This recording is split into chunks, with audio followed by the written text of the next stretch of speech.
өөрөө энэ улсынхаа хөгжилд идэвхтэй оролцогч болж иж өсөлтийг хангадаг гэсэн энэ зарчмыг шилжих ёстой. Тэгэхээр энийг ярихад бол үнэхээр иргэний нийгмийн оролцоо маш чухал байгаа байхгүй. Тэгээ энэ маань бол мэдээж 2004 он 2008 онд бид нар ингээд сонгуульд оролцоход сонгуульд оролцож байгаа амлгаануудын асуудал яригдчихэж шээ.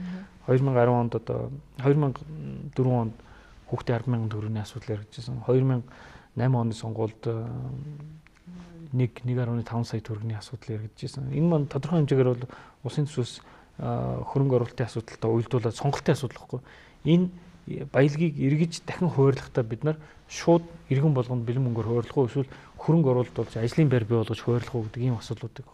Тэгэхээр энийг бол ярилцаад бид нар одоо хоёр сонгуулиар бид нар ингэ амлага хийж үзлээ шүү дээ. Одоо нэг хэрэгжүүлээд явж гин үр дүнгээ өгж байгаа зүйлж байгаа, шүүмжлэлтэй хандж байгаа зүйлж байгаа. Тэгэхээр зэрэг засгийн газрын зүгээс энэ байдлуудыг үзээд ер нь бол улсын хурлын сонгуулийн хуулинд бол бид нар тодорхой хэмжээний өөрчлөлтүүд хийх ёстой байна. Тэгэхээр бэлэн мөнгөөр өгдөг нийгмийн халамжийн амлгаануудыг бол хязгаарлах ёстой байна. Энэ өөрөө нөгөө бидний яриад байгаа тэр хүнд хүртээмжтэй ажлын байр бий болгож хүний оролцоотой хөгжлийг бол бий болохгүй байна. Илүү их бэлэнчлэх сэтгэлгээр үнтэй үр дүн муутай хөрөнгө оруулалт байна гэдэг нь ингэж харагдаад байгаа байхгүй. Тийм учраас бидний энэ хүсэж байгаа тэр inclusive growth буюу хүнд хүртээмжтэй хүний оролцоотой тэр хөгжлийн асуудал дээр бол илүү төлхөө бодлогын асуудал гаргаж тавих үүднээс энийг бол хязгаарлах хэрэгтэй байна. Мэдээч хэрэг энэ парламентын сонгуульд оролцож байгаа намууд бол тодорхой хэмжээний амлалтуудыг өгнө. Тэр амлалтын өөрө хязгаар нь бол гэдэг өнгөрсөн одоо нийгмийн халамжийн хуулийн дагуу өгж байгаа амлгааны 3 жилийн дунджийн одоо 50% сэтрэхгүй байх хэрэгтэй гэдэг хязгаарыг бол бид нар төсвийн тодорхой хуулийг ярилцж байхад бол улсын хурл дээр хэлжээд одоо улсын хурлын сонгуулийн хуулийг ярилцах үед энэ хууль бол нэмж орж батлагдах хэрэгтэй. За дараагаар нь бол мэдээж бас амлгаанууд бол ерөнхийлөгчийн сонгуул, орон нутгийн сонгуулиар бол өгөгддөг. Ерөнхийлөгчийн сонгуул болон орон нутгийн сонгуульд бол Монгол улс нэгдмэл улсынхаа хувьд бол парламентын ерөнхий сонгуулиараа л амлгаанууд өгөгдсөн бол тэрнээс одоо хэтэрсэн амлгаануудыг ерөнхийлөгчд нэр дэвшигч болон орон нутгийн сонгуульд нэр дэвшигч бол өгж болохгүй гэсэн тийм хязгаарлалтуудыг хийж өгч байгаа. За ерөнхийлөгчийн сонгуулийн хуулийг бол бид нар бас өргөн барьчихсан.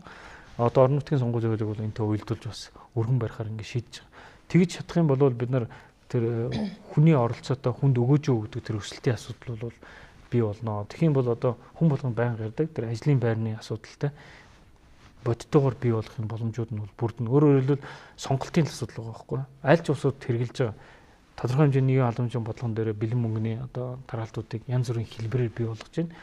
Эсвэл энэ нь өөрөө тодорхой хэмжээний ажлын байр бий болгоход илүү төлхөө чиглэгдэх ёстой гэсэн энэ сонголтуудыг заавал гаргах ёстой байхгүй. Энэ дээр бол бид нар олон нийтийн оролцоо, иргэний нийгмийн оролцоо энэ дөр бол зайлшгүй шаардлагатай байдаг. Тийм учраас энийг бол бид нар маш өргөн хэмжээний хилцүүлэг болгох ёстой байхгүй. Ажил олгогчдын зүгээс энийг өгж үзэж байгаа, иргэний нийгмийн зүгээс өгж үзэж байгаа, төр засгийн зүгээс өгж үзэж байгаа, сонгуульд оролдог улс төрийн одоо субъектууд болох улс төрийн намуудын зүгээс энийг өгж үзэж байна гэдэг энэ асуудлаа бид нар бас энэ хилцүүлгийнхаа маш дэлгэнгүй ярилцах хэрэгтэй. Эдийн засгийн асуудлууд дээр ялангуяа иргэний нийгмийн байгууллагууд одоо юу гэдгийг амлалтыг өгшүүлж байгаа нэг хэсэгч байгаа.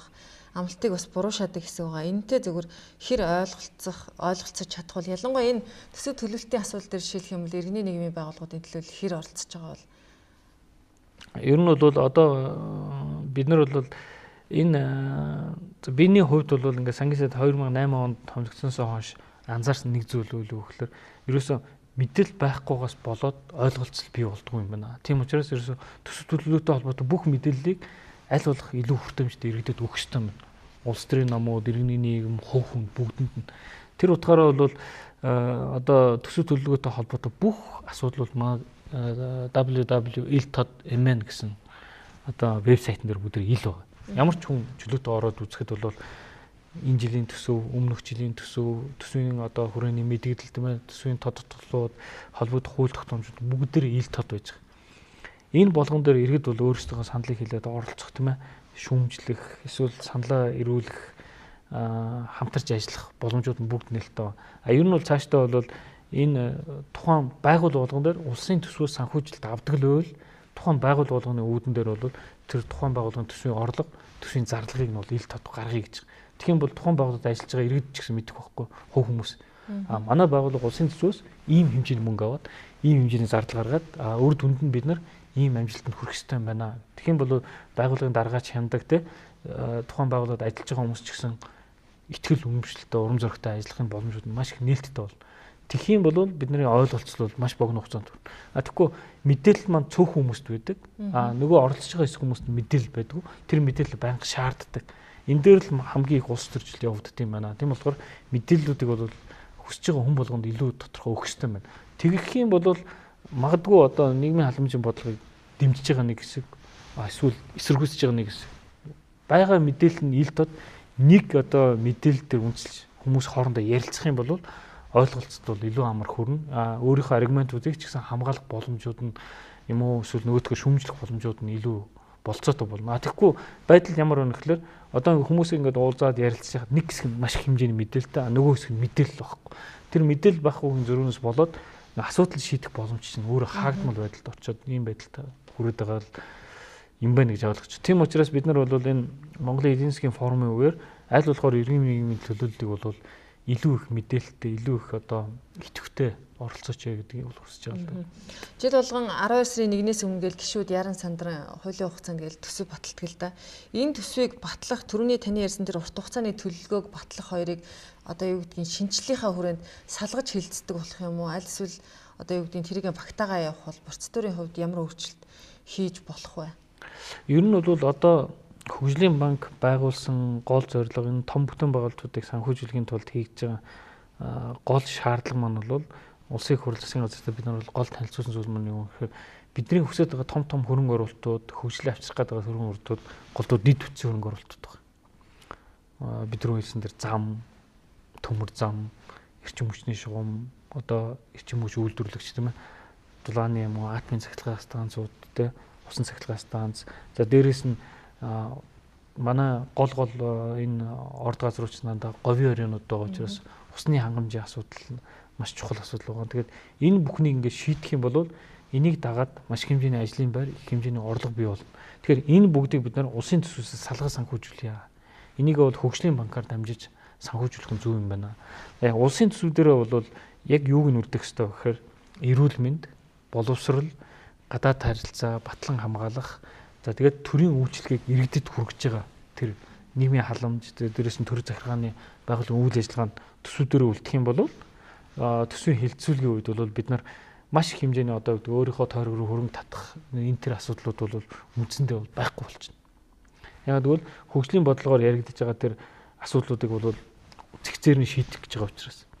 Тэгээ энэ дотроо бол жишээ нь одоо энэ жил хөгжлийн банкны хуулийг баталсны дараагаар хөгжлийн банкнд бол болон концессийн хуулинд болон одоо 3 хуулинд харуулж гаргах засгийн газрын баталгааны дээд хэмжээг бол улсын хурал батлаад өгчихсөн баг. Энэ жилийн хувьд бол. Жишээ нь энэ жил бол 1.9 их найдын хэмжээнд бол бид нар баталгаа гаргах болон зээл авах эрх бол засгийн газарт бол нээлттэй байгаа. Энэнгээрээ бол хөгжлийн банкар дамжуул санхүүжүүлэх төслүүдийг санхүүжүүлнэ. Концессийн хуулиар орж иж байгаа төрийн оролцооны төслийг бол санхүүжүүлнэ. За дээрэс нь жижиг дунд үйлдвэрийн зээлийн баталгааны хууль батлагдангууд тэнд тодорхой хэмжээний хөрөнгөийг бас гаргаж өгөх. Энэ 3 их хүсрэг санхүүжүүлнэ. Тэгээд энтэй уялдуулаад бол ямар төслийг эхний ээлжинд санхүүжүүлэх вэ гэдгийг улсын хурал бас баталж өгсөн байгаа. За энд бол хамгийн нэг дугаарт нь бол шинэ бүтээн байгуулалт хөтөлбөрийг санхүүжүүлээ. Төмөр замын одоо бодлого гарсан тоолууд бол төмөр замын бодлогыг үе шатгаар санхүүжүүлээ. За гуравт нь бол 47 дугаар тогтоол гэдэг одоо бүх аймагуудыг холбосон замын асуудал, эрчим хүчний асуудлыг тавьсан том тогтоол байдаг. Энэ тогтоолыг үе шаттайгаар санхүүжүүл.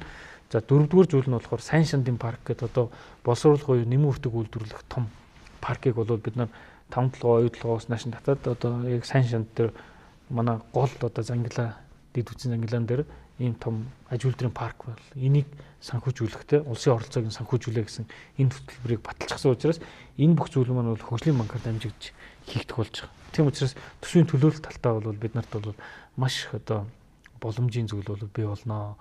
2013 оноос буюу энэ бүх хуулиуд дээр суурилсан төсвийн төлөөлөлт явахд бол их хэмжээний улс төрчлөлт одоо бодлогын асуудал хүндрэлүүд бол үндсэндээ бол байхгүй болно. Яг бол нийгмийн халамжийн амлалтын хувьд бол хязгаарлагдчихна.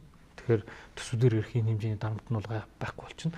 За дээрэс нийгмийн бодлогын хувьд бол бид халамжийг яг авах ёстой тэр хэрэгцээтэй хүмүүст нь өгье. Тэгтээ өгөхдөө бас хангалттай өгье гэж. Тэгэхгүй бол одоо баг бүх хүн авж гин.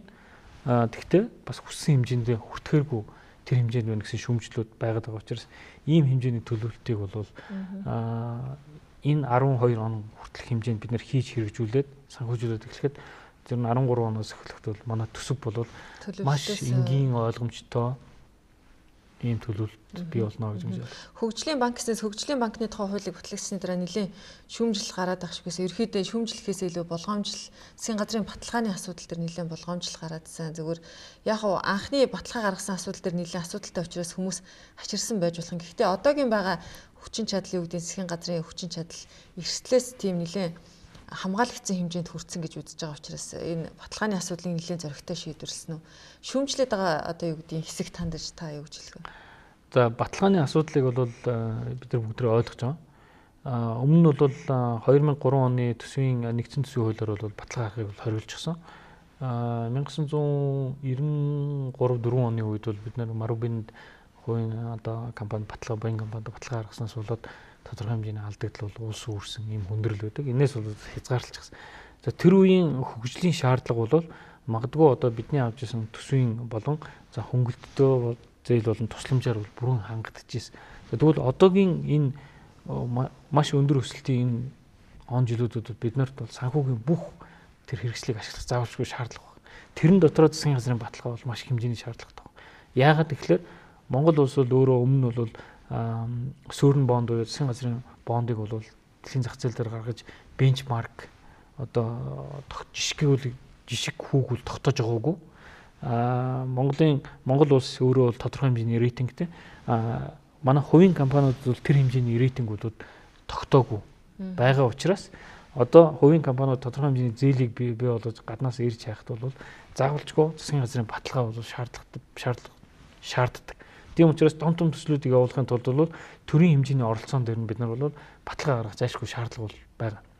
Тэгэхээр энэ шаардлага ингээд тавигдангууд бид нар засгийн газрыг бол баталгаа гаргадаг эрхийг нээж өгье гэж.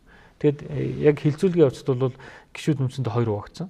Нэг хэсэг нь бол ерөөсөө засгийн газартаа ирэх болгоод ямар нэгэн хязгааргүйгээр засгийн газарт ирэх болох ёстой 100%. Нөгөө талд нь бол өмнө бид нар 100% хаацсан байсан. Тэгэд энэ засгийн газрын баталгааны эрхийг нээгтээ бол тодорхой хэмжээний шалгууртайгаар нээе гэдэг зөвхөн 3 хуулинд тааруулж бол нээсэн байгаа. Хөгжлийн банк, концессийн тухай хууль, тэгээд жижигдэн үйлдвэрийн зээлийн баталгааны тухай 3 хуулиар л та нар энд л таарсан хэмжээний баталгаа гаргах ёстой шүү гэдгээр нэгдүгээр хязгаарласан. Хоёрдугаар төсвийн тогтвортой байдлын хуулиар бол манай нийт өр зээлийн хязгаарыг бол дотоод энэ нөтөтгөний 40%-аар хязгаарлалчихсан. За 11 онд бол 50%-аар, 12 онд 60%-аар, 13 онд 50%-аар, тэгээд 14 оноос бол 40%-аар байхаар ингээд хязгаарлалчихсан. Ийм зохицуултууд байгаа учраас засгийн газрын баталгааны асуудал дээр бол одоо санаа зовох зүйл бол байхгүй. Өөрөөр хэлбэл улсын хурл хууль тогтоох байгууллагын хувьд бол хүлчилсэн хязгаарлалтууд бол хийгдэж өгсөн байгаа гэдэг. Тэр үеийн эрсдлийг одоо юу гэдэг хэдэн хувиар ч юм уу бууруулж чадсан болоо. Ер нь одоо юу гэдэг зарим гишүүдэд бүр хэлж ирсэн шүү дээ. Одоо ерөөсөө зээл авцгаая, баталгаа гаргаад одоо юу гэдэг тэгээд алга болцгаая. Энд бол ерөөсөө ямар хариуцлага алгаа гэж ширүүхэн шүүмжилж байсан л та. Ер нь бол одоо альва төсөл хөтөлбөр өмнө нь бол бид нар бол ер нь бол одоо техник эдийн засгийн үндэслэл үр ашигын судалгааг нь гаргахгүй байжгаад зээлүүд өгдөг. Тэр үедээ ямар нэгэн бүртгэл материал байхгүй байжгаад зээл өгдөг. Ийм ч туршлагууд байж байна. Тэгвэл одоо энэ том төслүүд маань